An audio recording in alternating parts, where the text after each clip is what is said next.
আমাদের যে বিভিন্ন জেলা আছে সেই জেলাগুলোর নাম আমরা একটু মজা করে মুখস্থ করে নিই। একটি বিখ্যাত কবিতা অন্নদাশঙ্কর রায়ের চাল্লা পেলে।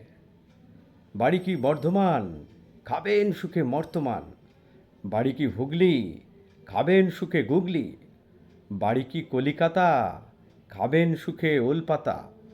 বাড়ি কি হাবড়া, মনের সুখে খা বড়া। বাড়ি কি মেদিনীপুর, খাবেন সুখে তালের গুড়। বাড়ি কি বীরভূম, খাবেন ছাতু মাশরুম। বাড়ি কি বাঁকুড়া, খাবেন সুখে কাঁকড়া। বাড়ি কি মালদা, খাবেন সুখে চালতা। বাড়ি কি মুর্শিদাবাদ, মশলা খাবেন কোরমাবাদ। বাড়ি কি দিনাজপুর, খাবেন সুখে চানাচুর। বাড়ি কি জলপাইগুড়ি, খাবেন সুখে গুড়গুড়ি। বাড়ি কি দার্জিলিং, গাঁজা খাবেন চারছিলিম। বাড়ি কি কুচবিহার, খাবেন নাকো কুচবিহার।